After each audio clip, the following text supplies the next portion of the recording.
আমাদের চ্যানেলে নতুন নতুন পর্ব গল্প পড়তে ও দেখতে চ্যানেলটি সাবস্ক্রাইব করে রাখুন। সকালে ঘুমিয়ে আছে মেঘ। এমন সময় সে ঘুমের মধ্যে দেখতে পেল যে তাকে কেউ লিপ কিস করতেছে। এটা দেখে মেঘও তাকে জড়িয়ে ধরে লিপ কিস করতেছে আর বলতেছে, আজকে পাইছি তোমাকে, আজকে তো তোমাকে ছাড়তেছি না জান। উম্মুয়া, উম্মুয়া, উম্মুয়া।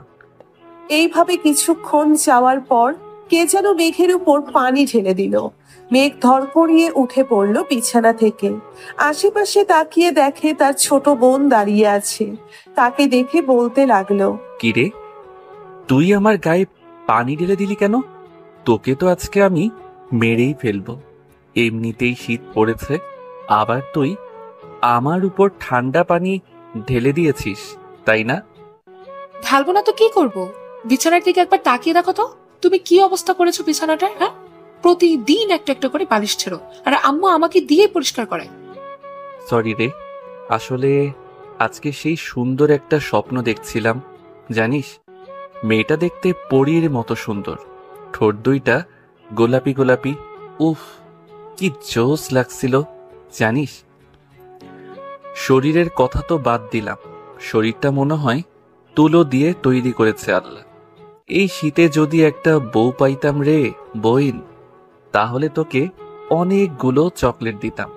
কথাটা শেষ হতে না হতেই সুফিয়া বেগম বিছানার ঝাড়ু নিয়ে এসে দিল দুইটা বাড়ি মেঘের পিঠে। মেঘ ব্যথায় কোকিয়ে উঠে বলতে লাগলো, আহ আম্মু, আমাকে মারলে কেন?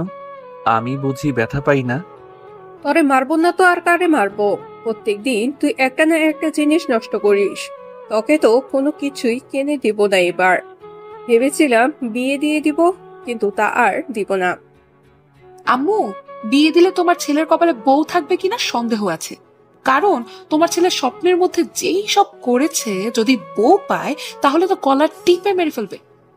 তাড়াতাড়ি ফ্রেশ হয়ে কলেজে যা বলতাছি। আর মেঘলা নিচে তোর বান্ধবী এসে বসে আছে। ফ্রেশ হয়ে তাড়াতাড়ি স্কুল যা, আমি ঘর গুছাচ্ছি। ঠিক আছে আম্মু, যাচ্ছি। মেঘ ফ্রেশ হয়ে কলেজের জন্য রেডি হয়ে চলে আসলো খাবার টেবিলে।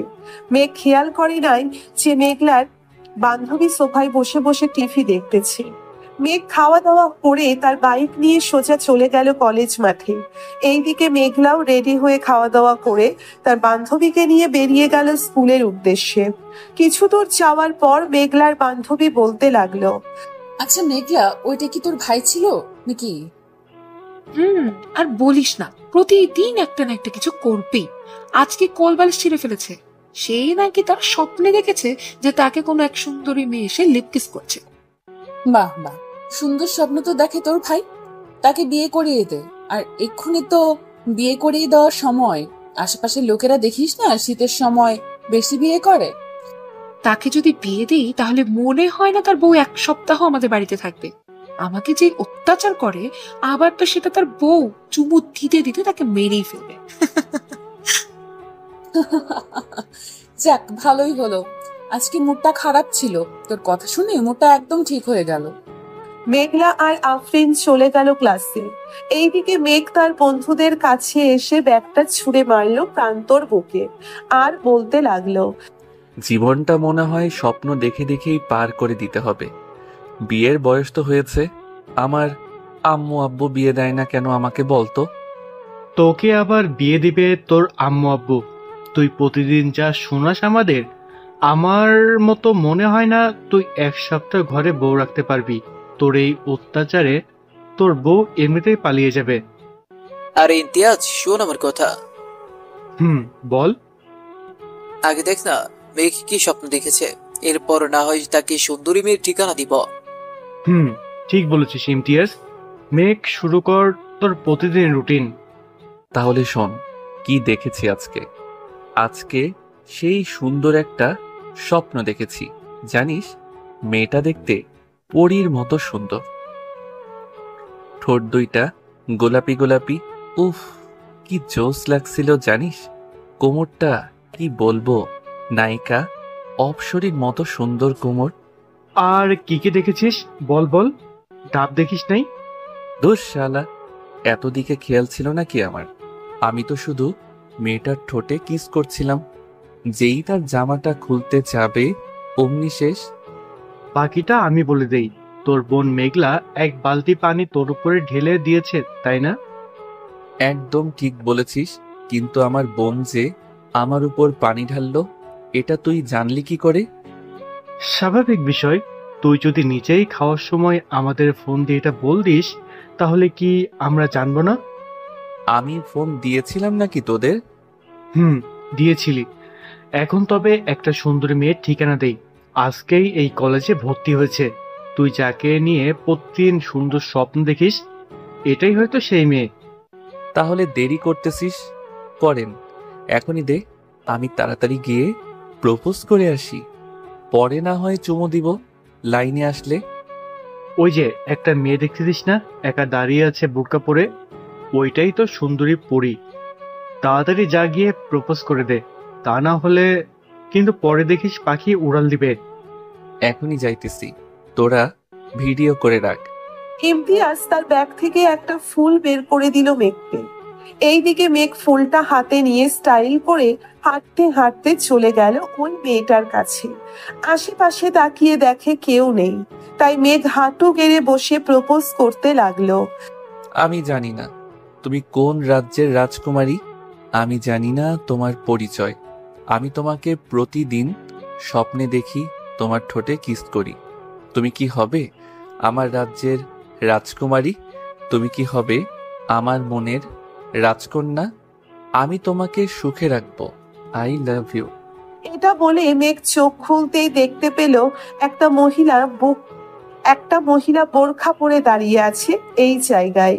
মহিলাটা মেঘের হাত থেকে ফুলটা নিয়ে বলতে লাগলো, আমি হব তোমার রাজ্যের রাজকুমারী।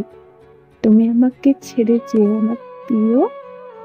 আমি যে তোমার অপেক্ষা ছিলাম এতদিন। I love you too baby. Megh এটা দেখে তো দিল দৌড়। এক দৌড়ে চলে আসলো তার বন্ধুদের কাছে। মেঘ আসতেই সবাই হাসাহাসি করতে লাগলো। ইমন, তোর প্ল্যানটা তো সেই ছিল রে। মেঘের অবস্থা দেখার মতো হয়েছে। শালারা, তোদের তো আজকে আমি মেরেই ফেলবো। তোরা সব জেনে বুঝে আমার সাথে এমন করেছিস, তাই না রে? আরে শালা, ওইটা তো আমাদের ক্লাসের রিধির মা। আমি কি জানতাম ওইটা রিধির মা হবে? আমি তো দেখেছি রিধি দাঁড়িয়ে ছিল, সবাই কথা বলতেছে। এমন সময় মহিলাটা এসে পিছন থেকে মেঘকে জড়িয়ে ধরে বলল, আমাকে রেখে কোথায় যাচ্ছ আমার আশিক? প্লিজ প্লিজ এখানে দাঁড়াও আশিক। আমি যে তোমাকে খুব ভালোবাসি আশিক। আম্মু গো, আমি আর বিয়ের কথা বলবো না গো, আমাকে বাঁচাও তোমরা কেউ এসে। শালা, তুই এবার তোর রাজকুমারীকে নিয়ে বাসর কর গিয়ে। আন্টি, আপনি ওর সাথে যান। আপনাকে মানাইছে আমার বন্ধুর সাথে।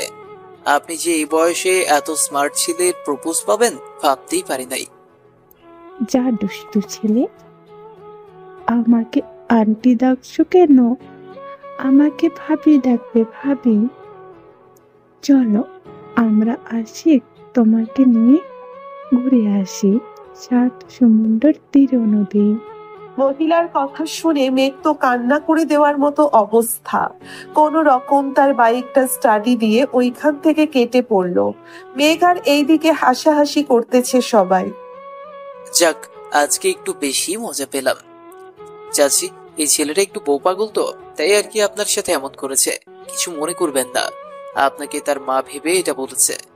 ও আচ্ছা, আমি যে ভাবছিলাম আমাকে তোমার গার্লফ্রেন্ড ভেবেছে।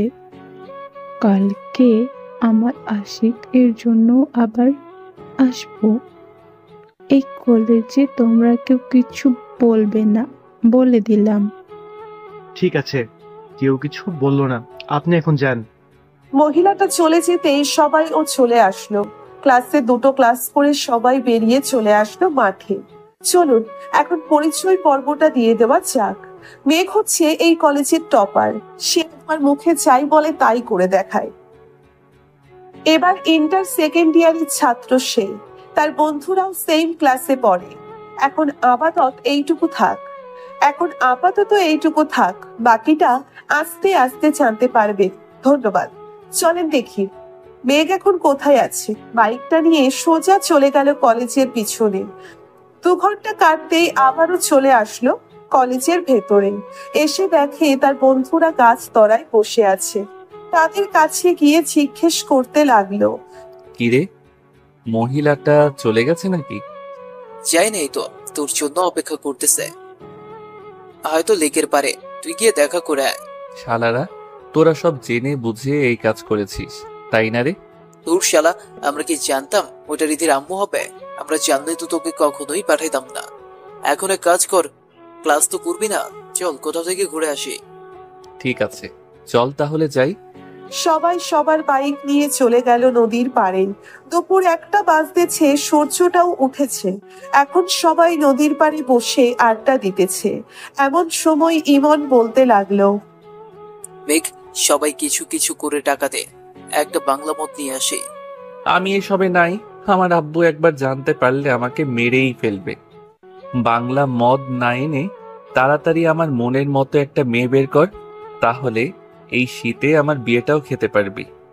তা তো পারবো, কিন্তু তোর মনের মতো মেয়ে খুঁজে পাবো কি করে?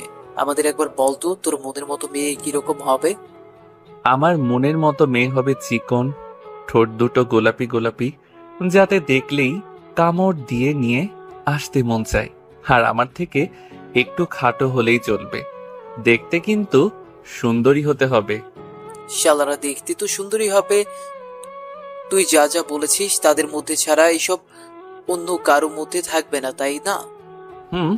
চল, খুব ক্ষুধা লাগছে, একটা রেস্টুরেন্ট থেকে কিছু খেয়ে আসি। চল, আজকে মতিন মামার কালাভুনা দিয়ে খেয়ে আসি, শুনেছি কালাভুনাটা সেইভাবে রান্না হয়। চল। সবাই চলে গেল মতিন রহমানের দোকানে। গরুর মাংসের কালো ভুনা দিয়ে সবাই খাবার খেয়ে চলে আসলো বাড়িতে। সন্ধ্যা 7টা, সবাই বসে আছে চায়ের দোকানে। চা খাওয়া শেষ। মেঘ সবার কাছ থেকে বিদায় নিয়ে চলে আসলো বাড়িতে। রাত 9টায় খাবার টেবিলে বসে আছে মেঘ। এমন সময় তার আপু এসে টেবিলে বসতে বসতে বলতে লাগলো, কিরে মেঘ, এইসব কি শুনতেছি? তুই নাকি প্রতিদিন একটা করে বালিশ ছিঁড়ে বেঁধিস, এটা কি সত্যি কথা নাকি? আরে না আব্বু, আমি তোমার ছেলে, আমি কি এসব করতে পারি বলো? সব মিথ্যা কথা বলতেছে আম্মু আর আপু। হয়েছে, আর কিছু বলতে হবে না। তোর স্বভাব চরিত্র আমার ভালো করেই জানা আছে। এখন যা বলি শোন, কালকে আমার অফিসে যাবে, আমি নতুন প্রজেক্টের কাজ ধরছি, ওইটাতে আমাকে হেল্প করবি। যদি ঠিক মতো করতে পারিস তাহলে তোর বিয়ে নিয়ে চিন্তা করবো আমি। ঠিক আছে আব্বু, আমি রাজি আছি, তোমার আগেই আমি অফিসে পৌঁছে যাব।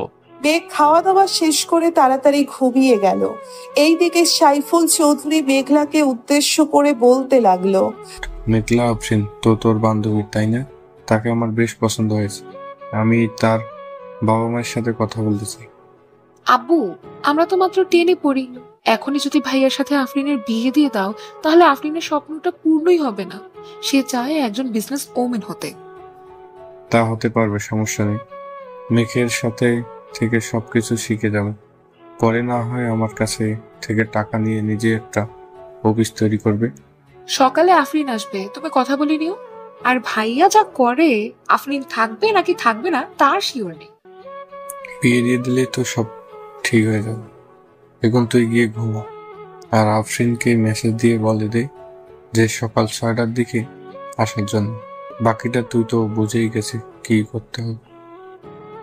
আব্বু, বুঝে গেছি, আর কিছু বলতে হবে না। এখন তাহলে যাই আমি। মেঘলা চলে গেল তার রুমে। বিছানায় শুয়ে শুয়ে তার বান্ধবীকে মেসেজ করতে লাগলো, বান্ধবী, তোর স্বপ্নটা হয়তো পূর্ণ হতে যাচ্ছে। তুই না আমার ভাইকে পছন্দ করিস, আব্বু বলেছে সকাল 6টায় এসে যা করার করতে। আর ভাইয়া যাতে না বুঝতে পারে এটা তুই করেছিস। একদম চিন্তা করিস না, তোর ভাইকে এমনটাই দিব বাপের জন্মেও আর এমন করবে না। এখন ঘুমাই রে, সকালে উঠতে হবে। ফজরের সময় আমাকে ফোন দিস, উঠে নামাজ পড়বো। ঠিক আছে, এখন ঘুমা তাহলে তুই। আফরিন ঘুমিয়ে গেল। ভোর 5টায় আফরিনের ফোনের অ্যালার্মের শব্দে ঘুম ভেঙে গেল তার। উঠে ফ্রেশ হয়ে নামাজ আদায় করে হাঁটতে হাঁটতে চলে গেল মেঘলাদের বাড়িতে। কলিং বেল দিতেই মেঘলা এসে দরজা খুলে দিল। কি রে, তাড়াতাড়ি চলে আসলি নাকি? ঘড়ির দিকে তাকিয়ে দেখ, 6:15 বাজে। আমাকে আসতে বলেছিল 6টায়। চল এখন তোর ভাইয়ের কাছে, দেখি আজকে কি স্বপ্ন দেখতেছে। চল, তাড়াতাড়ি বালিশ ছিঁড়ে ফেলার আগেই কিছু একটা করতে হবে। চল। দুইজন চলে গেল মেঘের রুমে। গিয়ে দেখে মেঘ বিড়বিড় করে কি যেন বলতেছে। চলুন শুনে আসি কি বলতেছে মেঘ। জান, এমন করো কেন? একটা লিপ কিস করো না। তোমার ওই গোলাপি ঠোঁটের একবার লিপ কিস করতে পারলেই হবে। মেঘলা, তুই তোর রুমে যা, আমি তোর ভাইকে দেখতেছি। আমি দেখতে চাই তুই কি করিস আমার ভাইয়ের সাথে। আমি চুপচাপ দাঁড়িয়ে থাকবো এইখানে, কোনো কথা বলবো না। ঠিক আছে, চুপচাপ দাঁড়িয়ে থাক। আফরিন তার ঠোঁট ছোড়া মেঘের ঠোঁটের সাথে চেপে ধরতেই মেঘ আফরিনের ঠোঁটে কামড় দিয়ে ধরলো। এইদিকে মেঘ আফরিনকে জড়িয়ে ধরে তার বুকের সাথে চেপে ধরে লিপ কিস করতেছে। এটা দেখে মেঘলার চোখ দুইটা রসগোল্লার মতো বড় হয়ে গেল। বেশ কিছুক্ষণ লিপ কিস করার পর আফরিন মেঘের বুকের উপর থেকে উঠে আস্তে আস্তে নেমে আসলো এই দিকে। মেঘ খুশি হয়ে বলতে লাগলো, ইস, এইরকম যদি প্রতিদিন লিপ কিস করিস তাহলে তো জান আমার আর বালিশ ছিঁড়তে হতো না। এখনই চলে যাবে কিনা জান? কি হলো, কথা বলতেছো না কেন? মেঘ ঘুমের মধ্যে এসব বলতেছে। এইদিকে আফরিন আর মেঘলা তো হাসতে হাসতে শেষ। মেঘলা, আমি এখন বাসায় যাই রে। তোর ভাইকে উঠিয়ে কাজে পাঠা। আর যা যা বলবে আমাকে সব বলবি কিন্তু। ঠিক আছে, সব বলবো। এখন চল, তোকে দিয়ে আসি বাহিরে। চল। মেঘলা আর আফরিন চলে গেল নিচে। এইদিকে মেঘ ঘুম থেকে উঠে দেখে আজকে সে একটা বালিশও ছিঁড়ে নাই। তাই খুশি মনে চলে গেল ওয়াশরুমে। আয়নার সামনে দাঁড়াতেই দেখতে পেল যে তার ঠোঁটে লিপস্টিক লাগানো। শুধু ঠোঁটের না, গালে কপালে সব জায়গায় লিপকিসের দাগ। এটা দেখে মেঘ বলতে লাগলো, তাহলে কি আমার সেই অপসরী সত্যি এসেছিল আমার রুমে? ইয়াহু, আমার স্বপ্ন পূরণ হয়েছে। আজকে সবাইকে ট্রিট দিতে হবে। এটা ভেবে মেঘ ফ্রেশ হয়ে তাড়াতাড়ি রেডি হয়ে চলে গেল নিচে। গিয়ে দেখে তার বাবা মা এবং বোন খাবার টেবিলে বসে আছে। মেঘকে দেখে মেঘলা বলতে লাগলো, কি ভাইয়া, আজকে তো দেখি তুমি অনেক খুশি। রাতে কি অপসরি এসেছিল নাকি? রে, আজকে সত্যি অপসরী এসেছিল। আমাকে লিপ কিস করেছে, ঠোঁটে, মুখে, গালে সব জায়গায় কিস করেছে। আমি আজকে অনেক খুশি। মেঘলা ভাইয়ের হাতে চিমটি কেটে বলতে লাগলো, ভাইয়া, আম্মু আব্বু আছে কিন্তু এখানে। আরে, আমার রুমে আম্মু আব্বু আসবে কোথায় থেকে? মজা করতেছিস তাই না রে? মেঘ একবার চারিপাশ ঘুরে দেখে যে সে ড্রয়িং রুমে খাবার টেবিলে বসে আছে। এটা দেখে সে তার মাথায় গাঁটটা মেরে বলতে লাগলো, আব্বু আম্মু, আমি অফিসে গেলাম, আস্তে আস্তে রাত হবে। আরে মেঘ, খাবার খেয়ে যা না। না আম্মু, এখন খাবো না, আমার পেট ভরা আছে। এই বলে মেঘ চলে গেল অফিসে। এইদিকে মেঘলা সবার সাথে খাওয়া দাওয়া করে স্কুলের জন্য রেডি হয়ে চলে গেল। 3 রাস্তার মোড়ে গিয়ে দেখে আফরিন দাঁড়িয়ে আছে। ভালোই হলো, আমি ভাবছিলাম তোদের বাসায় যাব তোকে নিয়ে। এখন দেখি তুই এসে গেছিস। চল, এখন দেরি হয়ে গেছে এমনিতেই। দুইজন চলে গেল কলেজে। গিয়ে দেখে স্যার ক্লাসে ঢুকে পড়েছে। দুইজন স্যারের কাছে অনুমতি নিয়ে ক্লাসে প্রবেশ করলো। এইদিকে মেঘ অফিসে প্রবেশ করে দেখতে পেল সবাই সবার মতো কাজ করতেছে। তাই মেঘ সোজা চলে গেল তার বাবার কেবিনে। বসে বসে কিছু ফাইল দেখতেছিল। এমন সময় অফিসের ম্যানেজার আসলো আর বলতে লাগলো, স্যার, আমাদের অফিসে আজকে নতুন একটা প্রজেক্ট ডিল হবে প্রায় 200 কোটি টাকার উপরে। যদি এই ডিলটা ফাইনাল হয়ে তাহলে আমাদের অফিস আরো বড় হবে এবং দেশের বাইরেও এই অফিসটা নিয়ে আলোচনা করা হবে। তাই ভালোভাবে প্রেজেন্টেশন করতে হবে। এই নিন ফাইলটা, আপনি একবার দেখে নিন। ঠিক আছে, আপনি যান, আমি ফাইলটা দেখে নিতেছি। ম্যানেজার চলে গেল। এইদিকে মেঘ ফাইলটা বের করে প্রজেক্টটা দেখতে লাগলো সবকিছু ঠিকঠাক আছে নাকি। সবকিছু ঠিকঠাক থাকলে ফাইলটা টেবিলে রেখে অফিসারটা ঘুরে ঘুরে দেখতে লাগলো। কিছুক্ষণ ঘোরাঘুরি করার পর আবারও চলে আসলো তার বাবার কেবিনে। এসে দেখে তার বাবা চলে এসেছে। মেঘ, সবকিছু দেখে নিয়েছিস তো? ভালো করে প্রেজেন্টেশন করিস যাতে প্রজেক্টটা আমাদের হাতেই থাকে, অন্য কারো হাতে না যায়। ইনশাল্লাহ আব্বু, তুমি কোনো চিন্তা করো না, এই প্রজেক্টটা আমরাই পাবো। তা ওরা কখন আসবে? এই তো আর 10 মিনিটের মধ্যে চলে আসবে। চল আমরা মিটিং রুমে গিয়ে বসে পড়ি। চলো আব্বু, যাই তাহলে। সাইফুল এবং মেঘ চলে আসলো মিটিং রুমে। বেশ কিছুক্ষণ পর কয়েকজন বিদেশি ক্লায়েন্ট আসলো। তাদের সাথে মিটিং করতেছে মেঘ। এইদিকে সাইফুল চৌধুরী বসে বসে দেখতে লাগলো মেঘ কি করতেছে। 1 ঘন্টা যেতেই মিটিংটা শেষ হয়ে গেল। বিদেশি ক্লায়েন্টরা মেঘকে উদ্দেশ্য করে বলতে লাগলো, Mr. Meg Choudhury, we really like your project. We want to give you this project. Take this. There is 100 crores taka here. We will give the remaining 100 crores taka after the work is completed. The deal is final. Deal is final. ওরা চলে গেল। এইদিকে পুরো অফিসে মিষ্টিমুখ করাতে লাগলো সাইফুল চৌধুরী, কারণ আজকে এই কর্মচারীদের কারণে সে 200 কোটি টাকার প্রজেক্টটা পেয়েছে। আব্বু, এখন তার কাজ নেই, আমি না হয় বাড়িতে চলে যাই। বাড়িতে যাইতে হবে না, প্রজেক্টের কাজটা কিভাবে করবে তুই একটু বুঝিয়ে দিয়ে যা সবাইকে, তাহলে ওরা কাজ শুরু করে দেবে। আব্বু, আজকে কাজ করার কোনো প্রয়োজন নেই, তাদেরকে ছুটি দিয়ে দাও। কালকে থেকে কাজ না হয় শুরু হবে। ঠিক আছে, তাহলে তুই যা, আমিও তাদের সাথে একটু আলোচনা করে ছুটি দিয়ে দিতেছি। আর এই নি, এইখানে 1 লক্ষ টাকা আছে, তোর যা ইচ্ছা কর, কিছুই বলবো না। ধন্যবাদ আব্বু তোমাকে। মেঘ তার বাইক নিয়ে চলে আসলো কলেজে।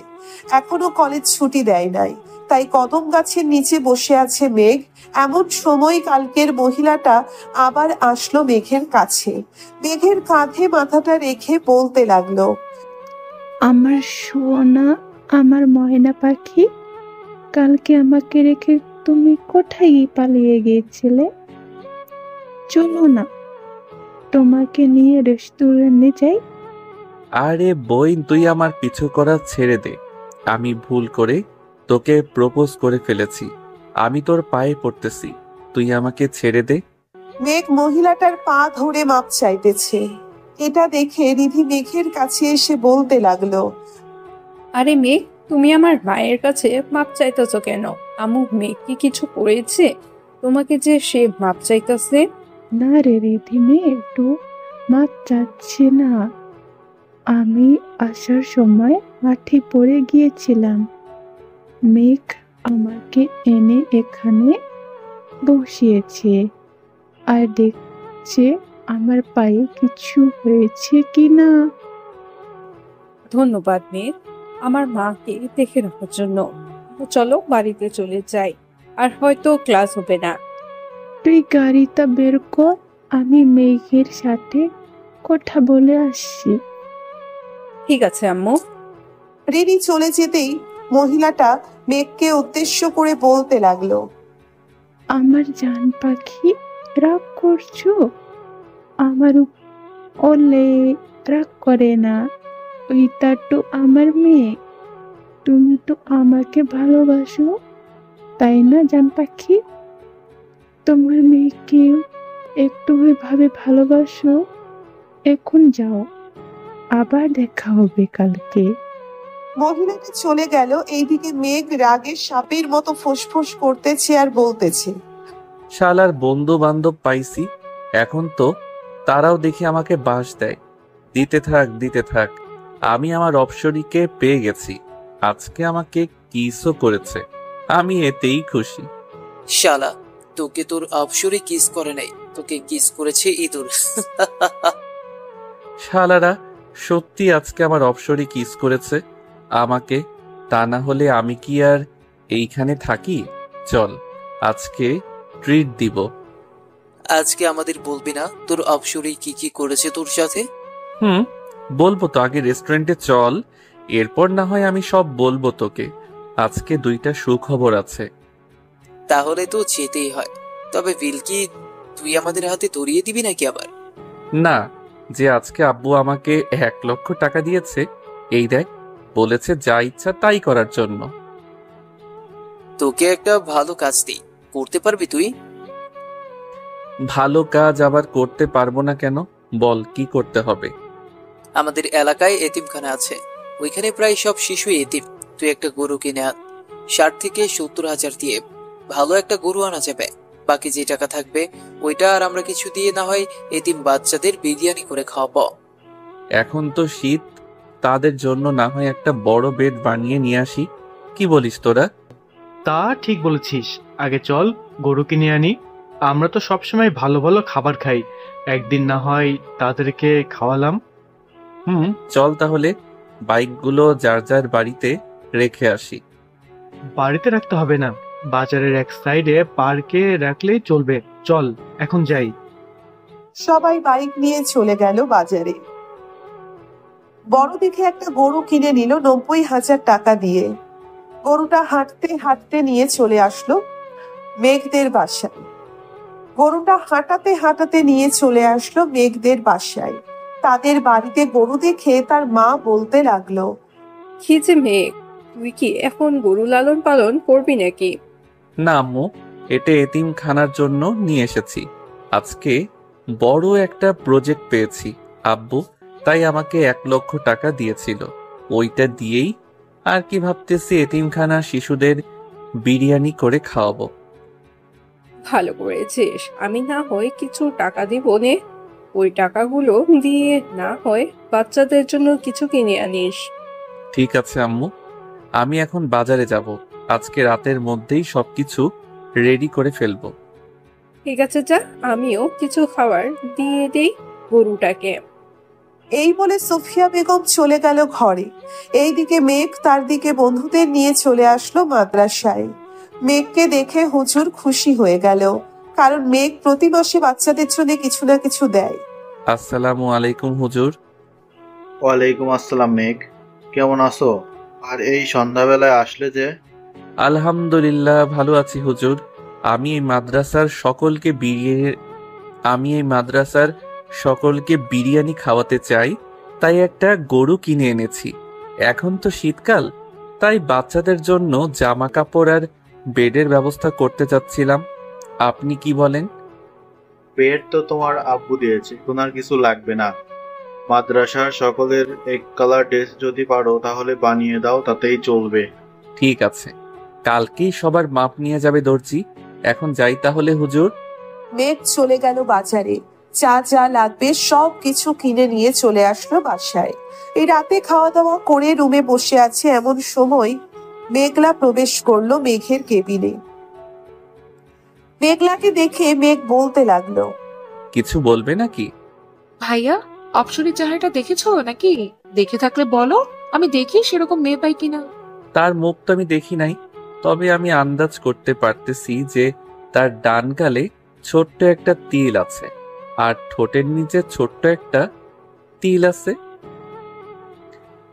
ইয়াহু, তার মানে আমি পেয়ে গেছি তোমার অপসরীকে। আর চিন্তার কোনো কারণ নেই, তুমি নিশ্চিন্তে থাকতে পারো। তোমার অপসরী তোমার কাছেই আছে, সে প্রতিদিন আসবে, এটা বলে দিলাম কিন্তু। তাহলে তো ভালোই হলো। অপসরীর ঠোঁটজোড়া অনেক মিষ্টি রে, যা বলে বোঝাতে পারবো না। আচ্ছা, তো তুমি মাদ্রাসার জন্য বিরিয়ানি কবে তৈরি করবে? কালকে তো শুক্রবার, কালকেই করবে নাকি? হ্যাঁ, কালকে করব। কেন, কোনো সমস্যা নাকি? না, কোনো সমস্যা নেই। এখন আমি ঘুমোতে যাই, গরু জবাই করার সময় আমাকে ডাক দিও। মেঘলা চলে গেল তার কেবিনে, গিয়ে ঘুমিয়ে পড়লো। রাত প্রায় 3টে, এমন সময় কলিং বেল বেজে উঠলো। এত রাতে বেল বাজতে দেখে সাইফুল তার স্ত্রীকে উদ্দেশ্য করে বলতে লাগলো, কি ব্যাপার, এত রাতে কে এসেছে আমাদের বাড়িতে? আমিও তো জানি না কে এসেছে, চলো তো নিচে গিয়ে দেখি। কি ব্যাপার, তোমরা এত রাতে এখানে এসেছো যে? আঙ্কেল, মেঘ আমাদের আসতে বলেছে, তাই তো এসেছে। কিরে মেঘ, এত রাতে ওদের আসতে বললি কেন? কোন দরকার আছে না? আব্বু, গরুটা এখনই জবাই করব, তাই ওদের ডেকে এনেছি। এই তোরা যা, গিয়ে ফ্রেশ হয়ে নে, আমি বাইকটা নিয়ে হুজুরকে ডেকে আনতেছি। তাদের আর যেতে হবে না, এখন আমি ডেকেছি, আমি যাইতেছি। তুই এক কাজ কর, গরুটা যেইখানে জবাই করবি ওইখানে জায়গাটা পরিষ্কার করে নেই। ঠিক আছে আব্বু। সবাই সবার কাজে লেগে পড়লো। এইদিকে মেঘলাও ঘুম থেকে উঠে গেছে। মেঘের সাথে মেঘলাও কাজ করতেছে। এটা দেখে সুফিয়া বেগম বলতে লাগলো, মেঘনা, তুই গিয়ে ঘুমা, শীত পড়েছে, অনেক বাতাস, এর জন্য থাকতে হবে না। আমার কিছুই হবে না আম্মু, তোমরা কাজ করো, আমি তোমাদের জন্য চা আর কফি বানিয়ে নিয়ে আসছি। ঠিক আছে, চা তাহলে। মেঘলা চলে গেল। এইদিকে সকাল 7টার আগেই সবাই সবার কাজ শেষ করে ফেললো। বাবুর্চিদের খবর দিতে ওরাও চলে আসলো। বাবা, এখানে তো মনে হচ্ছে 4 মণের উপরে গোস্ত আছে। এখন পুরোটাই রান্না করব নাকি রেখে দেব কিছুটা? আপনার অনুমান করে পুরোটাই বিরিয়ানি করে ফেলেন। ঠিক আছে বাবা। 12টার মধ্যে সকল রান্না শেষ করে ফেললো। এইদিকে বাড়ির মহিলারা প্যাকেট করতেছে সকল খাবার, যাতে প্রত্যেক বাড়িতে 2-3টে করে দেওয়া যায়। নামাজ শেষ করেই সবাইকে সব দিয়ে দিল। এইদিকে মেঘ খাবার খেয়ে তার বন্ধুদের সাথে কিছুক্ষণ আড্ডা দিয়ে চলে গেল তার রুমে। বিছানায় শুয়ে পড়তেই তার ঘুম চলে আসলো। এইদিকে আফরিন বসে আছে মেঘলার রুমে। মেঘলা, আমি তোর ভাইয়ার রুমে যাইতেছি, কেউ যদি জিজ্ঞাসা করে তাহলে বলবি তোর রুমে ঘুমাচ্ছি। এখন ভাইয়ার রুমে গিয়ে কি করবি তুই? ভাইয়া তো ঘুমোচ্ছে মনে হচ্ছে। ঘুমাক, তাকে জ্বালানোর জন্যই তো যাইতেছি আমি। আফরিন চলে গেল। মেঘের রুমে গিয়ে দেখে মেঘ একটা কোলবালিশকে জড়িয়ে ধরে ঘুমাচ্ছে। এটা দেখে আফরিন আস্তে আস্তে কোলবালিশটা মেঘের কাছ থেকে নিয়ে সোফায় রেখে আফরিন শুয়ে পড়ল মেঘের সাথে। মেঘ সুন্দর একটা গন্ধ পেল। আফরিনের শরীর থেকে গন্ধটা তার নাকে যেতেই বলতে লাগলো, আমার অপসরি, তুমি এসেছো। আমাকে একটু জড়িয়ে ধরো অপসরি, আমি তোমার ওই ঠোঁটের মৃদু স্বাদটা নিতে চাই। আফরিন কোনো কথা না বলেই মেঘের বুকে মাথা রেখে ঘুমিয়ে গেল। দেখতে দেখতে সন্ধ্যা হয়ে আসলো। আজানের শব্দ কানে আসতেই আফরিনের ঘুম ভেঙে গেল। মেঘের বুকের উপর থেকে উঠে আস্তে আস্তে রুম থেকে বের হয়ে চলে গেল মেঘলার রুমে। গিয়ে দেখে মেঘলা নামাজে দাঁড়িয়ে গেছে। এটা দেখে আফরিনও ফ্রেশ হয়ে অজু করে মেঘলার সাথে নামাজ আদায় করে নিল। রাতে সবাই খাবার টেবিলে খাবার খাচ্ছে। এমন সময় আফরিন খাবার টেবিলে এসে বসতেই মেঘ আফরিনের দিকে তাকিয়ে বলতে লাগলো, আম্মু, এটাই তো আমার স্বপ্নের অপসরি, আমি এই মেয়েকেই বিয়ে করতে চাই। কানের নিচে মারবো 2টা। এত পিচ্ছি মেয়েকে তুই বিয়ে করলে তোকে পুলিশ ধরবে। ধরলে ধরবে, আমি আমার অপসরিকে হারাতে চাই না। আমাকে 1 মাসের মধ্যে এই মেয়ের সাথে বিয়ে দিবে, তা না হলে কিন্তু আমি এই বাড়ি ছেড়ে চলে যাব। তুই বাড়ি ছেড়ে চলে গেলে কারো কিছু যাই আসে না। এখন চুপচাপ খাওয়া দাওয়া করে ঘুমাতে যা। ঠিক আছে আব্বু, যাইতেছি। মেঘ খাওয়া দাওয়া করে চলে গেল তার রুমে। বিছানায় শুয়ে আছে এমন সময় তার ফোনটা বেজে উঠলো। তাকিয়ে দেখে ইমন ফোন দিয়েছে। কলটা রিসিভ করতেই ওই পাশ থেকে বলতে লাগলো, কিরে, তোর অপসরিকে তো তোর বাড়িতে দিয়ে আসলাম, এখন না হয় বাহিরে একটু আড্ডা দিই। ঘরের ভিতরে মেয়ে মানুষের মতো বসে থাকলে চলবে নাকি? ধন্যবাদ দোস্ত, আমার অপসরিকে আমার কাছে দেওয়ার জন্য। এর জন্যই তো বলি আজকে আমার বুক এত ভারী ভারী লাগছিল কেন। মনে হয় আমার অপসরি আমার বুকের উপর ঘুমিয়েছিল। দেখ, তোর ফোনে পিক পাঠাইছি, যখন তোরা দুইজন দুইজনকে জড়িয়ে ধরে ঘুমোচ্ছিলে। শালারা, তোর আর ভালো হলি না, এইটাও পিক তুলতে হলো তোদের। আমরা তো আগে থেকেই ভালো ছিলাম, তুই আবার কোন ভালোর কথা বলছিস? থাক, তোরা আসতেছি আমি। মেঘ ফোনটা কেটে দিয়ে নিচে চলে আসলো। বাইকের চাবিটা নিয়ে সোজা চলে গেল 3 রাস্তার মোড়ে, কারণ ওইখানেই সবাই আড্ডা দেয়। মেঘ যেতেই ইমতিয়াজ বলতে লাগলো, ঘরে বউ পাইয়া আমাদের ভুলে গেছিস তাই না রে? আরে সালা, আমি তো এখনো বিয়েই করতে পারি নাই তাকে, আর তুই বলেছিস যে বউ পাইয়া তোদের ভুলে গেছি। আর একটা কথা, আমি তো আমার অপসরিকে দেখি নাই, তোরা দেখেছিস নাকি? আমরা দেখব কিভাবে, আমরা তো খুঁজে বের করে তোকে দিয়ে দিছি, তুই দেখিনিস তোর অপসরিকে। এখন চা খাও আমাদের। সবাই চা খেয়ে রাত 10টা পর্যন্ত আড্ডা দিয়ে চলে আসলো বাসায়। এইদিকে আফরিন বসে আছে মেঘলার রুমে। দুইজনে বসে বসে তাদের স্কুলে যে লেখাগুলো দিয়েছে সেই লেখাগুলো লিখতেছে। এটা দেখে মেঘ চলে গেল মেঘলার রুমে। গিয়ে দেখে তার অপসরী মাথায় ওড়না দিয়ে লিখতেছে, কিন্তু তার মুখ দেখা যাচ্ছে না চুলের জন্য। এটা দেখে মেঘ বলতে লাগলো, এই যে মিস অপসরি, চুলগুলো একটু সরান তো, দেখি আপনাকে মন ভরে। ভাইয়া আর একবার যদি ডিস্টার্ব করো তাহলে কিন্তু আমি আম্মুকে ডাক দিতে বাধ্য হব। আর ডাকতে হবে না, আমি চলে যাইতেছি। মিস অপসরি, লেখা শেষ হলে আমার রুমে আইসেন, দুইজন বসে গল্প করব। আম্মু! আরে যাইতেছি তো, এইভাবে ডাকতে হবে নাকি? থাক। তাড়াতাড়ি তোর রুমে যা, না হলে কিন্তু তোর অপসরীকে আবার তার বাড়িতে পাঠিয়ে দিব, তখন আর দেখতে পারবি না। পাঠানোর দরকার নেই, আমি আসবো না এই রুমে।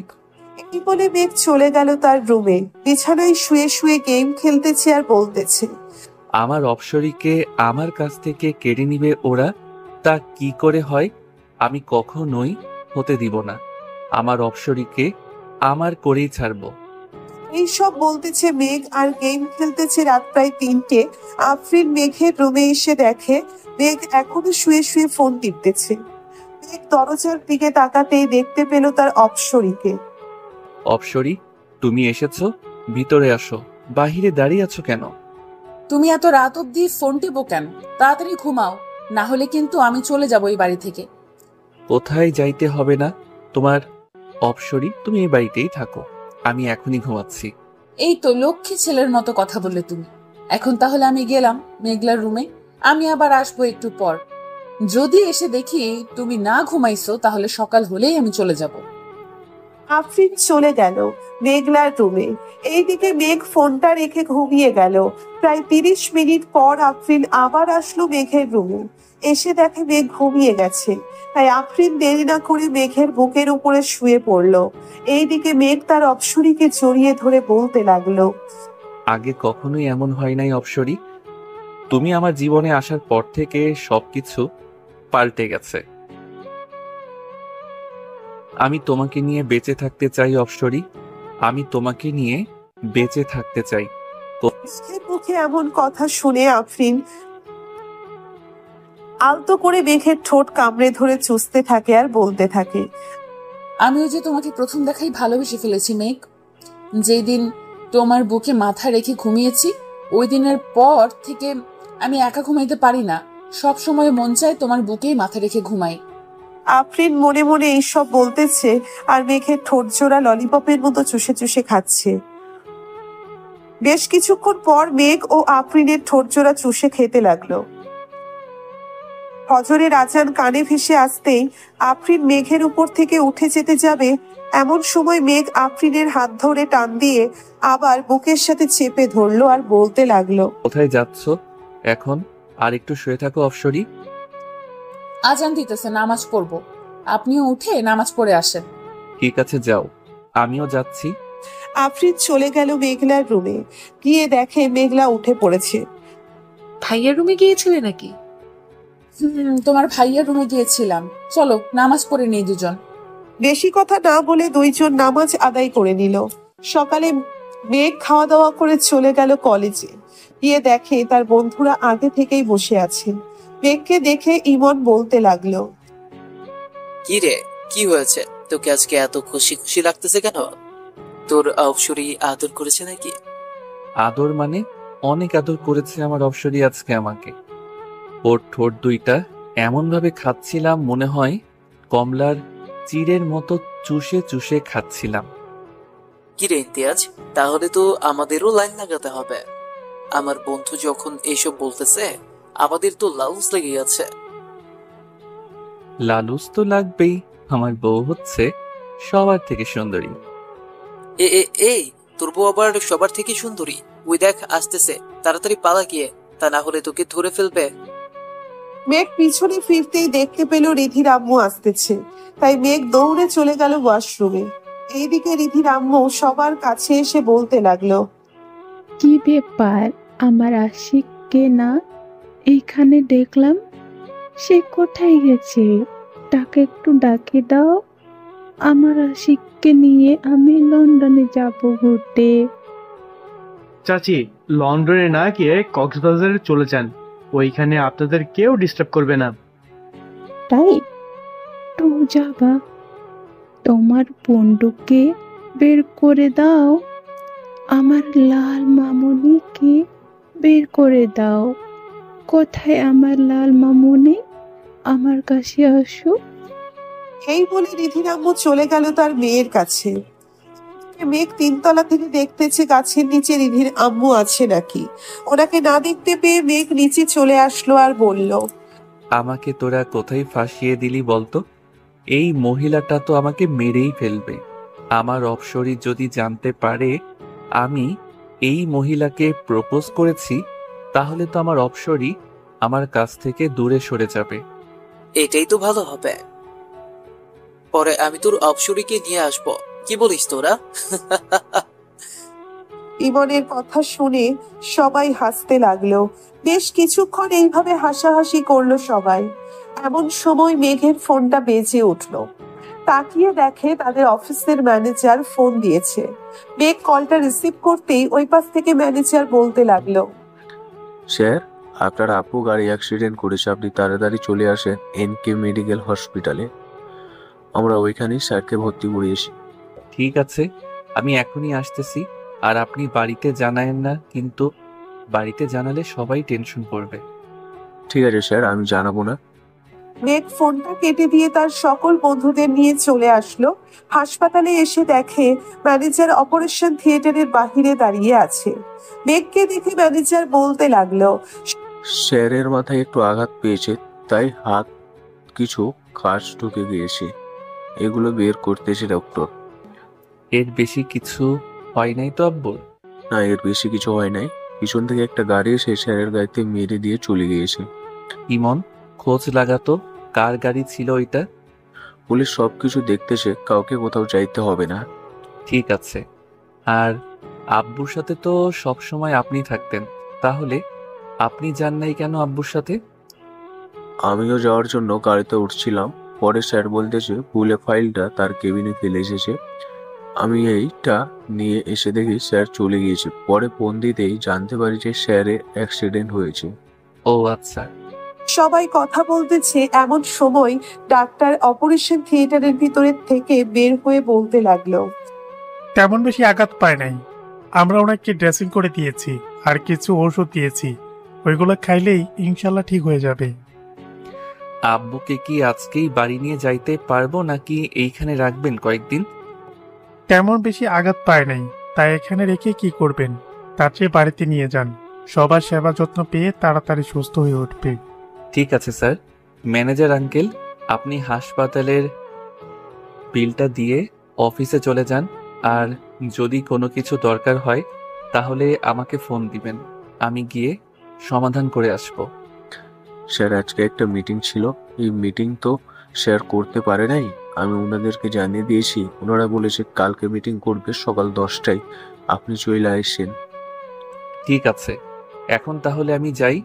মেঘ তার আব্বুকে নিয়ে চলে আসলো বাড়িতে। কলিং বেল দিতেই মেঘলা এসে দরজা খুলে দিল। তার বাবার এমন অবস্থা দেখে কান্না করে দিল মেঘলা। এটা দেখে সাইফুল বলতে লাগলো, আরে মেঘলা, কান্না করছিস কেন? আমার তো কিছু হয়নি, সামান্য একটু ব্যথা পেয়েছি। তোমাকে বারণ করে সত্ত্বেও তুমি কেন অসুস্থ শরীর নিয়ে অফিসে গেছো ভাইয়া? কে বললে বুঝি ভাইয়া যাইতে পারতো না? তোমাকে বারণ করা সত্ত্বেও তুমি কেন অসুস্থ শরীর নিয়ে অফিসে গেছো ভাইয়া? কেউ বললে বুঝি ভাইয়া যেতে পারতো না? যাইতে তো পারতো, কিন্তু মিটিংটা আমার করার কথা ছিল, তাই তো তোর ভাইকে যাইতে দেয়নি। এখন তো আমি অসুস্থ, সবকিছু তোর ভাইকেই দেখতে হবে। মেঘ, আমাকে রুমে দিয়ে আয়। আব্বু চলো। মেঘ তার আব্বুকে রুমে দিয়ে আসলো। বিকাল 5টায় মেঘ চলে আসলো। অফিসে এসে দেখে সবাই এক জায়গায় দাঁড়িয়ে আছে। এটা দেখে মেঘ বলতে লাগলো, কি ব্যাপার, তোমরা এখানে দাঁড়িয়ে আছো কেন? কোনো সমস্যা হয়েছে? আমার কি? স্যার, আমাদের একজন কর্মী মারা গিয়েছে, ওনাকে আমরা বাঁচাতে পারি নাই। কিভাবে মারা গিয়েছে আর তোমরা কোথায় ছিলে সবাই? এতগুলো মানুষের মধ্যে থেকে একজন মানুষ মারা যায় কিভাবে? স্যার, আমরা আমাদের কাজ করছিলাম, পরে দেখতে পাই আব্দুল্লাহর শরীরে কারেন্টের শক লেগেছে। এটা দেখে আমরা সবাই তাকে ছাড়িয়ে অনেকক্ষণ মারার পর যখন ঠিক হচ্ছিল না, তখন আমরা তাকে হাসপাতালে নিয়ে যাই। ওইখানে ডাক্তার বলেছে রোগী মৃত। এখন ওনার পরিবার চলবে কি করে? আমাদের অফিসে কেন আছে? আমরা তার পরিবার চালাবো। তার বাড়িতে কে কে আছে কেউ জানলে আমাকে বলো। স্যার, ওনার বাড়িতে একটা ছেলে আছে, 18 বছরের মতো হবে। আর ওনার লাশ কি করব আমরা এখন? কিছু করতে হবে না, তার লাশ আমি নিয়ে যাব তাদের বাড়িতে। তোমরা সবাই আবার কাজ শুরু করো। আমি আব্বুর সাথে কথা বলতেছি, দেখি আব্বু কি বলে। ঠিক আছে স্যার, আপনি কথা বলেন, আমরা কাজ করি তাহলে। সবাই কাজ করতেছে। মেঘ তার বাবার সাথে কথা বলে ব্যাংক থেকে 3 লক্ষ টাকা তুলে নিয়ে চলে গেল ওই লোকটার বাড়িতে। লোকটার পুরো পরিবার কান্না করতেছে। এটা দেখে মেঘের চোখেও পানি চলে আসলো। টাকাগুলো লোকটার স্ত্রীর হাতে দিয়ে তাকে বলতে লাগলো, এইটা আমাদের অফিসের কার্ড। আপনার ছেলেকে কালকে অফিসে পাঠাবেন, ওর চাকরি হয়ে যাবে। ঠিক আছে স্যার, আর এই টাকাগুলো নিয়ে যান। আমাদের টাকা লাগবে না, আপনার বাবা আমাদেরকে অনেক কিছু দিয়েছে। এই টাকাগুলো আমার বাবাই আপনাদেরকে দিতে বলেছে, তাই তো আমি দিয়েছি। আর আপনার ছেলেকে কালকে পাঠিয়ে দিয়েন। এখন আমি যাই তাহলে। মেঘ চলে আসলো বাসায়। রাতে খাওয়া দাওয়া করে বসে আছে, এমন সময় আফরিন তার পাশে বসলো। আফরিনকে দেখে হা হয়ে গেল মেঘ। এইদিকে আফরিন মেঘের এমন হা করে তাকিয়ে থাকা দেখে বলতে লাগলো, এইভাবে যদি হা করে আমার দিকে তাকিয়ে থাকেন তাহলে তো আপনার মুখে হাতে ঢুকে যাবে। আফরিনের কথা শুনে মেঘ তার মুখটা বন্ধ করে ফেললো। সবাই বসে আছে, কথা বলতেছে। এমন সময় সাইফুল বলতে লাগলো, আফরিন, তোমাদের পরীক্ষা শেষ হবে কবে? আমাদের পরীক্ষা তো সামনের মাসে শুরু হবে, শেষ হবে এর পরের মাসে। হঠাৎ এই কথা জিজ্ঞেস করলেন যে? ছেলের অবস্থা তো দিন দিন খারাপ হয়ে যাচ্ছে, তাই তোমাদের পরীক্ষার পর 2 পরিবার মিলে বিয়ে দিয়ে দেবো। ও আচ্ছা, মেঘলা চলো আমরা ঘরে যাই, আমাদের পড়া আছে। চলো। মেঘ, আমি তো অফিসে যাইতে পারবো না। এখন থেকে তোকে অফিস দেখাশোনা করতে হবে। কলেজে তো যাস আর আসিস, কলেজে না গেলেই চল কিছুদিন। আমি সুস্থ হলে এরপর না হয় কলেজ যাস। ঠিক আছে আব্বু, তোমরা থাকো তাহলে। আমি ঘুমাতে গেলাম, সকালে আবার মিটিং আছে, ওইটা নিয়ে কথা বলতে হবে ক্লায়েন্টের সাথে। যা।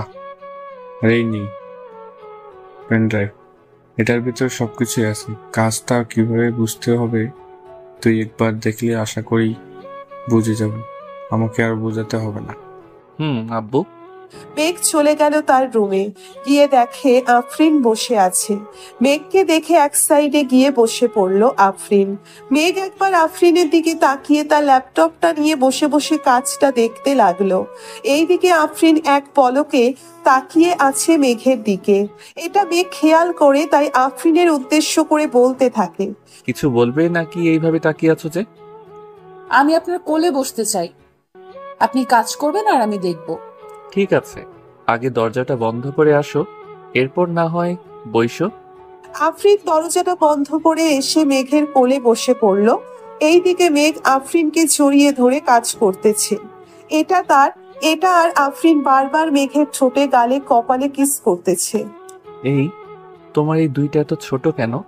ছোট থাকবে না তো বড় থাকবে নাকি? আমি নিজেই তো ছোট মানুষ, আবার আমার জিনিস বড় হবে কি করে?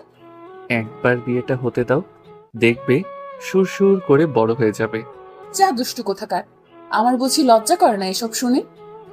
ওরে আমার লজ্জাবতী রে, যখন আমি ধরবো তখন লজ্জা করবে না বুঝি? জানি না, তুমি থাকো, আমি গেলাম মেঘলার রুমে। এইখানে চুপচাপ বসে থাকো, কোনো কথা বলবে না। আচ্ছা। আফরিন আর কোনো কথা বলল না। মেঘ তার কাজ শেষ করে আফরিনকে নিয়ে শুয়ে পড়লো। আফরিনের পেটে সুরসুরি দিতেই আফরিন লাফ দিয়ে উঠে পড়লো আর বলতে লাগলো, তোমার সাথে থাকা যাবে না, তুমি অনেক দুষ্টুমি করো, আমি গেলাম। আর দুষ্টুমি করব না, এখন তো শুয়ে থাকো। আর দুষ্টুমি করবে না বলে দিলাম। মেঘ আফরিনকে জড়িয়ে ধরে ঘুমিয়ে গেল। সকাল 9টায় ঘুম ভাঙলো মেঘের। উঠে ফ্রেশ হয়ে খাওয়া দাওয়া করে যেই অফিসের দিকে রওনা দিতে যাবে, এমন সময় পেছন থেকে মেঘলা বলতে লাগলো, ভাইয়া, আমাদেরকে একটা স্কুলের সামনে নামিয়ে দিতে পারবি? তাড়াতাড়ি আয়, আবার 10টায় মিটিং আছে, যাইতে হবে ওইখানে। মেঘ আফরিন এবং মেঘলাকে স্কুলের সামনে নামিয়ে দিয়ে চলেছে। গেল অফিসে গিয়ে দেখে ক্লায়েন্টটা চলে এসেছে। মেঘ তার পেন ড্রাইভটা বের করে বোঝাতে লাগলো প্রজেক্টটা কিভাবে কি করতে হবে। বোঝানো শেষ করে মেঘ চলে গেল তার আব্বুর কেবিনে বসে বসে কাজ করতেছে। এমন সময় দারোয়ান এসে বলতে লাগলো, স্যার, রহিমের ছেলে এসেছে। আপনি নাকি বলেছে তাকে আসার জন্য এখানে? পাঠিয়ে দাও তাকে, আমি কথা বলে নিতেছি তার সাথে। ঠিক আছে স্যার। মেঘ বসে বসে ল্যাপটপে কাজ করতেছে। এমন সময় রহিমের ছেলে কেবিনে প্রবেশ করলো। তাকে দেখে মেঘ হাসি খুশি ভাবে বলতে লাগলো, ভিতরে আসো তামিম, এইখানে বসো। স্যার, আমাকে একটা কাজ দিবেন বলেছিলেন, তাই এসেছিলাম। আব্বু তো আর নেই, এখন তো পরিবারটা আমাকেই দেখতে হবে। তা তো দেখতেই হবে তামিম, তুমি কোনো চিন্তা করো না। যখন যা লাগবে আমাকে বা আব্বুকে বলবে, তাহলে দিয়ে দিবে আব্বু। এই অফিসটা তৈরির সময় থেকে তোমার আব্বু কাজ করে এসেছে, এখন আল্লাহ তাকে নিয়ে গেছে। দোয়া করি তাকে জান্নাতবাসী করুক, আমিন। তা তুমি এইসব কাজ পারো তো? স্যার, পারি। আব্বু আমাকে সবকিছু শিখিয়ে দিয়েছে। আগে মাঝে মধ্যে আসতাম আব্বুর খাবার নিয়ে, তখন একটু আধটু শিখেছে। তাহলে আজ থেকে তোমার আব্বু যে মেশিনগুলো চালাইতো ওইগুলো তুমি চালাবে এখন থেকে। ঠিক আছে স্যার, তাহলে আমি আজ থেকেই কাজে লেগে পড়ি। আচ্ছা যাও তাহলে, আর সাবধানে কাজ করবে কিন্তু। তুমি একা একা কিছু করতে যেও না, এইখানে অনেক লোক আছে, ওদের ডাক দিবে। ঠিক আছে স্যার। তামিম চলে গেল তার কাজে। এইদিকে মেঘ তার কাজ শেষ করে চলে আসলো। বাসায় এসে দেখে আফরিনের আম্মু আব্বু এসে বসে আছে। তাদের দেখে মেঘ সালাম দিল। আসসালামু আলাইকুম, কেমন আছেন? ওয়ালাইকুম আসসালাম, আলহামদুলিল্লাহ ভালো আছি। তুমি কেমন আছো মেঘ? আমিও আলহামদুলিল্লাহ ভালো আছি। আপনারা বসেন, আমি ফ্রেশ হয়ে আসতেছি। মেঘ চলে গেল তার রুমে। ফ্রেশ হয়ে চলে আসলো, নিচে এসে দেখে সবাই বসে আছে। মেঘও তাদের সাথে বসে পড়লো। মেঘ, আমি চাইছিলাম তোমাদের বিয়েটা দিয়ে দেওয়ার জন্য, এখন তুমি কি বলো? আঙ্কেল, আফরিনের পরীক্ষা শেষ হোক, এরপর না হয় বিয়ে করব। আর তো কয়েকটা দিন রয়েছে, আমিও না হয় অফিসের কাজটা বুঝে নেই। সাইফুল, তুই কি বলিস? আফরিন তো সারাদিন তোদের বাসায় থাকে, আশেপাশে মানুষ তো জানিস কেমন সমালোচনা করে। ঠিক আছে, তাহলে আজকে কাজে ডেকে বিয়ে পড়িয়ে দিই। আফরিন, পরীক্ষা শেষ হলে না হয় অনুষ্ঠান করবো। এখন তুই যা বলবি আমি তাই করব। ছোট থেকে তো তুই যা বলছিস আমি তাই করছি। ঠিক আছে, তাহলে আজকে রাতেই কাজে ডেকে বিয়ে করে দিই। সবাই কথা বলতেছে, এইদিকে মেঘ তাদের মাঝখান থেকে উঠে চলে আসলো ছাদে। আকাশের দিকে তাকিয়ে ভাবতে লাগলো সেই রাতগুলোর কথা। এখন তো তার অপসরই তার সাথেই থাকবে, এখন তো তার অপসরই তার সাথেই থাকবে। এই সব ভাবতেছে, এমন সময় পেছন থেকে কে যেন মেঘকে জড়িয়ে ধরলো আর বলতে লাগলো, আমার অনেক দিনের ইচ্ছা আজ পূর্ণ হবে। আমি তোমাকে অনেক ভালোবাসি মেঘ। আফরিনকে পেছন থেকে টেনে এনে মেঘের সামনে দাঁড় করিয়ে বলতে লাগলো, আমিও তোমাকে ভালোবাসি, কিন্তু এখন বিয়ে করলে তোমাকে নিয়ে বাহিরে ঘুরতে গেলে তো মেয়েরা আমার দিকে তাকাবে না। তাই ভাবতেছি আরো কয়েক বছর পর বিয়ে করব। কি বললি কুত্তা? আমাকে রেখে অন্য মেয়েদের সাথে টাঙ্কি মারিস? আজকে দেখ তোর কি অবস্থা করি। শুধু রাতটা হতে দে, এখন কিছু করলাম না, সকালে তুই হাঁটতে পারবি না এমন অবস্থা করব। আমাকে ভয় দেখিয়ে কোনো লাভ নেই, আমি তোমার মতো পিচ্চি মেয়েকে ভয় পাই না। সো এখন এইখান থেকে যাও। ভয় পাস না তো ঠিক আছে, শুধু দেখ কি করি আমি তোকে রাতের বেলা। এই বলে আফরিন রাগে চলে গেল নিচে। মেঘ তো মহা খুশি তার অপসরীকে রাগিয়ে দিয়ে। রাতে সবাই খাওয়া দাওয়া শেষ করে বসে আছে। এমন সময় কলিং বেলের শব্দ পেল সবাই। আপনারা বসেন, আমি দেখে আসতেছি কে এসেছে। এই বলে আফরিন চলে গেল দরজা খুলতে। দরজাটা খুলতেই দেখতে পেল কাজী সাহেব দাঁড়িয়ে আছে। ওনাকে সালাম দিয়ে ভিতরে নিয়ে আসলো আফরিন। সবাই বসে আছে সোফায়। এমন সময় কাজী বলতে লাগলো, কার কার বিয়ে হবে তাদের আইডি কার্ড বা জমির মতনটা নিয়ে আসেন। কাজী সাহেব, মেয়ের বয়সটা একটু কম, আপনি বিয়ে করে দিয়ে যান। যদি কোনো সমস্যা হয় আমি দেখে নিব। দেখুন, এটা তো আইনগত অপরাধ। মেয়ের বয়স 18 না হলে বিয়ে দেওয়া। আচ্ছা, আপনি আনেন, সবকিছু আমি দেখে নিচ্ছি। সবকিছু নিয়ে দিতেই কাজী সাহেব তার খাতায় যা যা লেখার দরকার তা লিখে নিল। কিছুক্ষণের মধ্যে সকল নিয়ম কানুন মেনে মেঘ তার আফরিনের বিয়েটা হয়ে গেল। এইদিকে কাজী তার পাওনা টাকা নিয়ে যেতেই সাইফুল বলতে লাগলো, মেঘ, আফরিনকে নিয়ে ঘরে যা, অনেক রাত হয়েছে, আবার কালকে অফিসে যাইতে হবে। ঠিক আছে আব্বু, যাইতেছি। আফরিন আর মেঘ চলে আসলো রুমে। এইদিকে মেঘ বিছানায় বসতেই আফরিন বলতে লাগলো, দাঁড়িয়ে কথা বলতে হবে কেন? সোজা হয়ে দাঁড়াও, তোমার সাথে আমার কথা আছে। বসে কথা বলো, তাহলেই তো হয়। আমি বসে বসে কথা বলতে পারি না, দাঁড়িয়ে কথা বলো।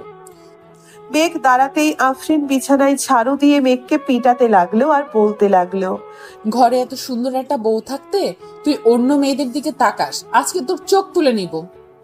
এই বলে আফরিন মেঘকে জোরে জোরে পিটাতে লাগলো। মেঘের চিৎকার শুনে নিচ থেকে সবাই দৌড়ে চলে আসলো উপরে। মেঘের দরজার সামনে দাঁড়িয়ে মেঘলা বলতে লাগলো, কি হয়েছে ভাবি? ভাইয়া চিৎকার করছে কেন? তোমার ভাইয়ার মাথায় ভূত চাপছে, সে নাকি অন্য মেয়ের কাছে যাবে, তাই একটু নেল পলিশ লাগাচ্ছিলাম। ও আচ্ছা। আব্বু আম্মু চলো চলো নিচে যাই, ভাবি ভাইয়াকে সাইজ করুক। ভাইয়া কিছুদিন ধরে দেখছি একটা মেয়ের পেছনে ঘুরছে। তাহলে তো আমারও যাওয়া দরকার। বৌমা এমন ভাবে মারবে যাতে কালকে আর বিছনা থেকে উঠবে না পারে। যদি সকালে ডাক্তারের প্রয়োজন হয় তাহলে ডাক্তার ডেকে আনবো। ঠিক আছে আব্বু, আপনারা যান, আমি আপনার ছেলেকে এমন ভাবে সাইজ করবো যাতে আর কোনোদিন কোনো মেয়ের দিকে না তাকাতে পারে। সবাই চলে গেল নিচে। এইদিকে মেঘ চিৎকার করতেছে আর বলতেছে, বউ, আমাকে মাফ করে দাও। আমি আর কখনোই কোনো মেয়ের দিকে তাকানো তো দূরের কথা, তার দিকে চাইবো না। কি বললি তুই কুত্তা? আমার দিকে চাইবি না? তাহলে তোর চোখ রেখে কি করব? তোর চোখটাই তুলে ফেলি।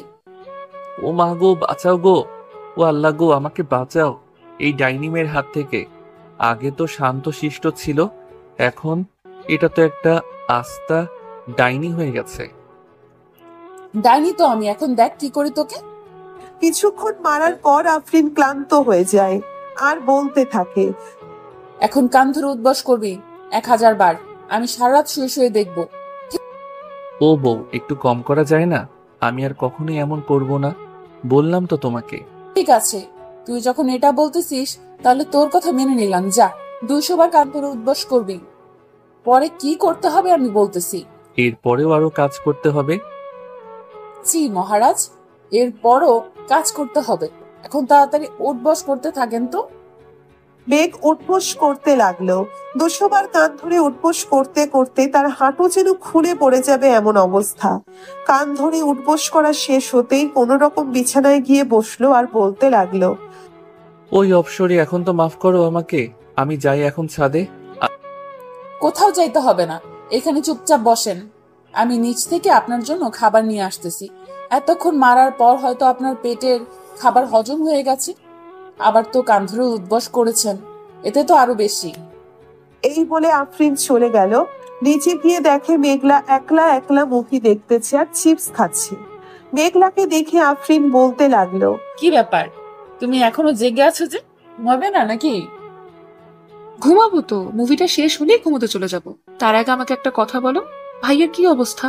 সকালে কি অ্যাম্বুলেন্স আনতে হবে? না না, এমনিতেই ঠিক হয়ে যাবে। এখন খাবার খাওয়াবো আর একটু পর আদর করব, তাহলেই দেখবে সকালে তোমার ভাইকে না আমাকে হসপিটালে নিতে হবে।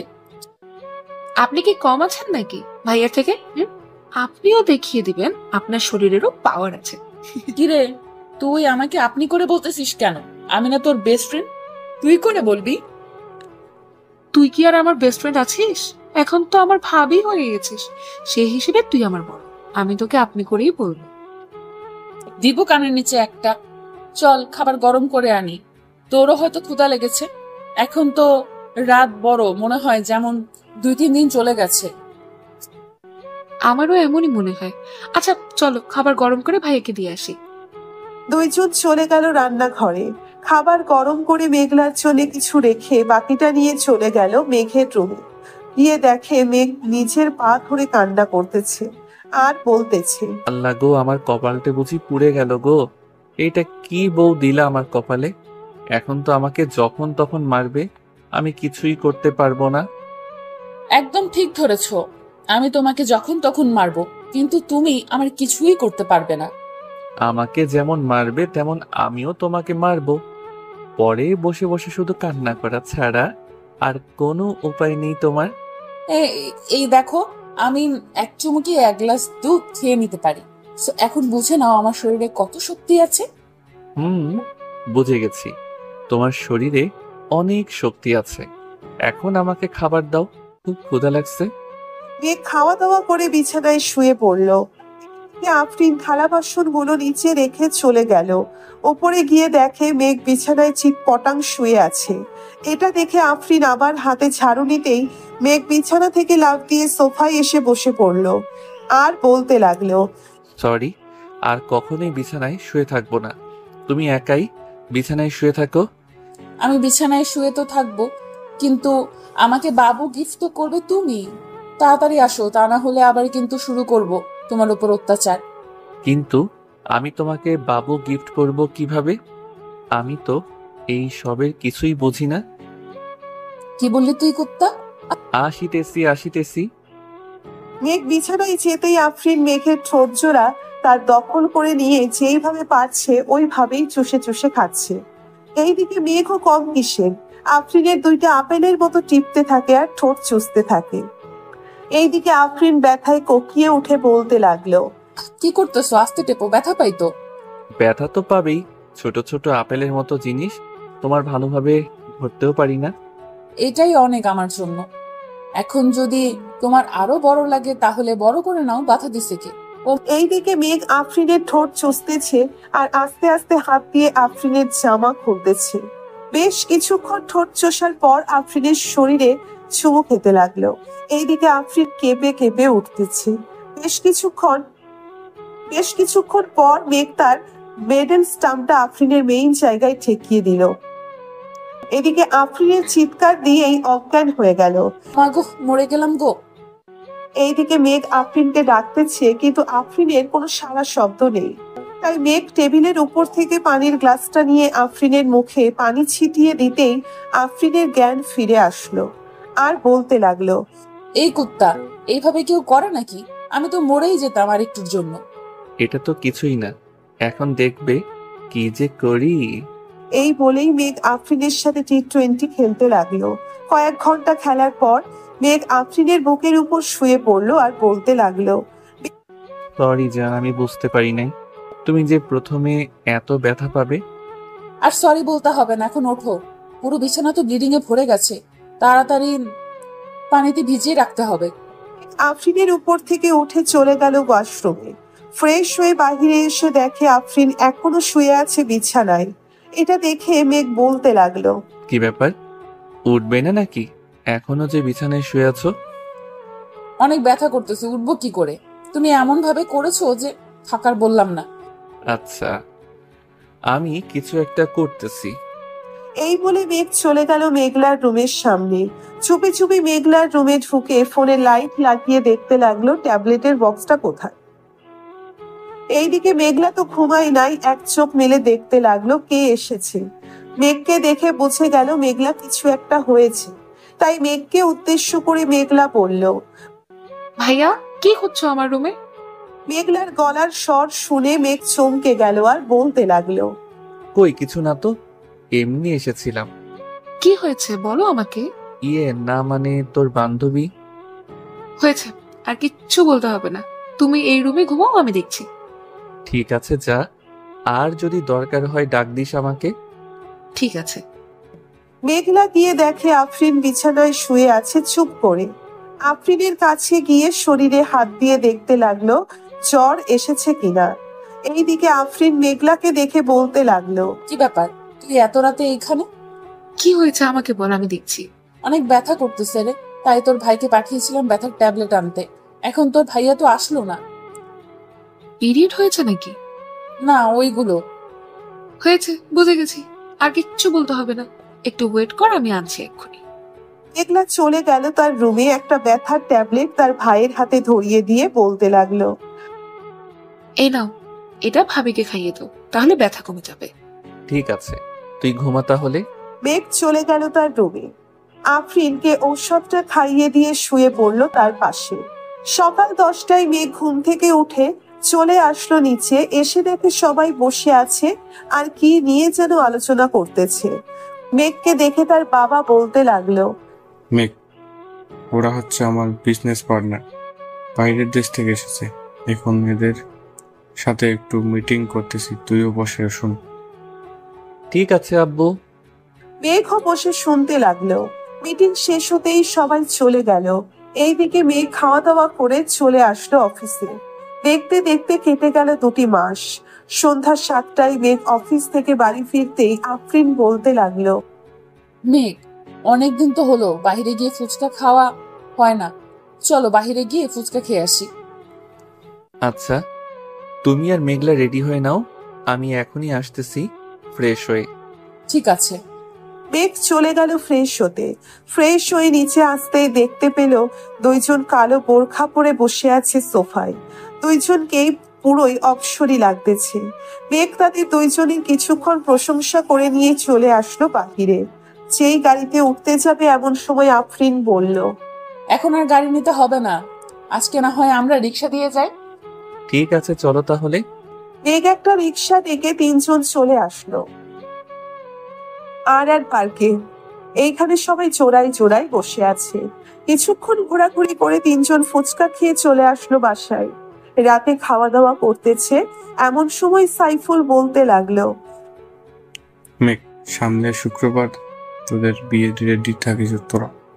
ঠিক আছে আব্বু, আমাদের তো শপিং করা আগেই শেষ, এখন তো আর কিছুই করতে হবে না, তাই না? এখন আর কিছুই করতে হবে না। কালকে অফিসে গিয়ে একটি ডিল ফাইনাল করে আসিস তো। কয়েক মাস আগে যে আমরা 200 কোটি টাকার ডিল ফাইনাল করেছিলাম, ওরা এসেছে। এবার আরো ভালো মানের কালেকশন গুলো দেখা। আব্বু, তুমি চিন্তা করো না, এখন তো অফিস আমি দেখতেছি, সবকিছু আমি করব। তুমি শুধু বলে দিবে কবে কার সাথে ডিল করতে হবে। ঠিক আছে, এখন তাহলে যান। মেঘ চলে গেল রুমে। বেশ কিছুক্ষণ পর আফরিন 2টা দুধের গ্লাস হাতে নিয়ে চলে আসলো উপরে। একটা মেঘকে দিল আর একটা নিজেই খেয়ে নিল। রাত প্রায় 12টা। 2জন গল্প করতেছে শুয়ে শুয়ে। এমন সময় আফরিন বলতে লাগলো, আমাদের তো একবার বাসর হয়েছে, আর একবার বাসর হবে, তাই না? এইবার দেখবে তোমাকে একটা বেবি উপহার দিয়েই ছাড়বো, মনে যেন থাকে। দেখা যাবে কি করতে পারো তুমি। এখন তাহলে ঘুমাও। 2জন ঘুমিয়ে গেল। সবাই 7টা মেঘ উঠে সকাল 7টা মেঘ উঠে ফ্রেশ হয়ে খাওয়া দাওয়া করে চলে গেল অফিসে। কয়েকটা ফাইল গুছিয়ে নিয়ে দেখতেছে এমন সময় মেঘের ফোনটা বেজে উঠলো। তাকিয়ে দেখে তাদের অফিসের ম্যানেজার ফোন দিয়েছে। কলটা রিসিভ করতেই ওই পাশ থেকে বলতে লাগলো, স্যার, বিদেশি ক্লায়েন্টরা এসেছে এবং কি করব তাদের? আমার কেবিনে পাঠিয়ে দাও, আমি কেবিনেই আছি। ঠিক আছে স্যার, পাঠিয়ে দিতেছি।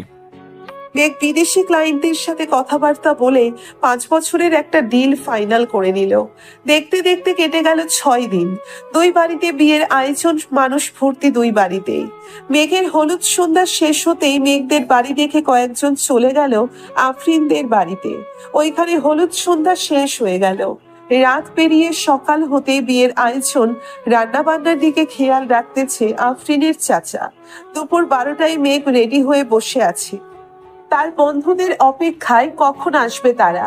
কিছুক্ষণ পর সবাই চলে আসলো। মেঘকে দাঁড়িয়ে থাকতে দেখে বলতে লাগলো, কিরে, এইখানে দাঁড়িয়ে আছিস কেন? চল বিয়ে বাড়িতে যাই, সবাই তো চলে গেছে। বিয়ে বাড়িতে তো যাব, নামাজটা আগে পড়ে আসি চলো। আফরিনদের বাড়ি তো কাছেই, 5 মিনিট সময় লাগবে যাইতে। নামাজ পড়ে আইসা এরপর যাইতে পারবো।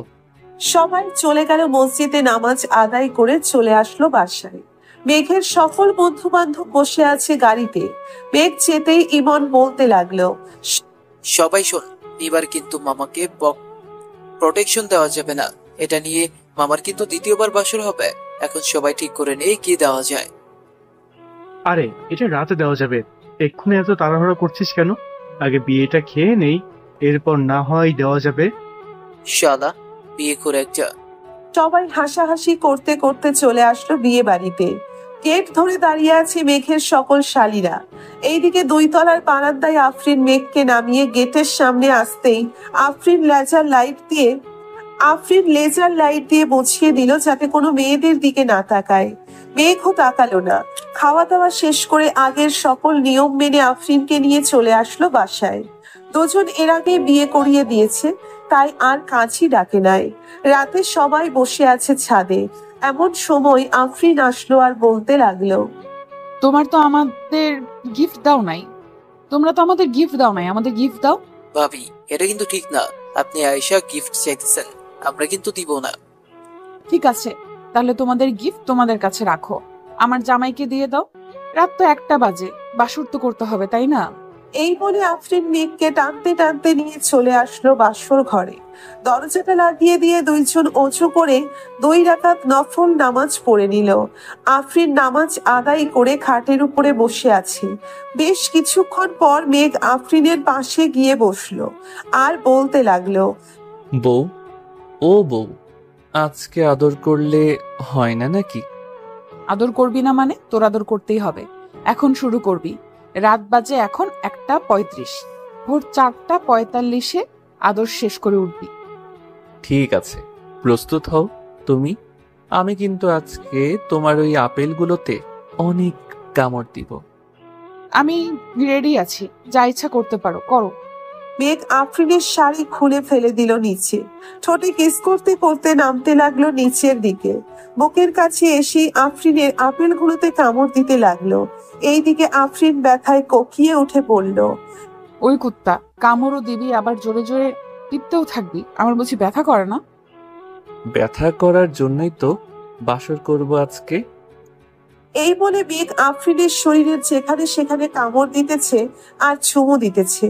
বেশ কিছুক্ষণ এমন করার পর মেঘ চলে গেল মেইন জায়গায়।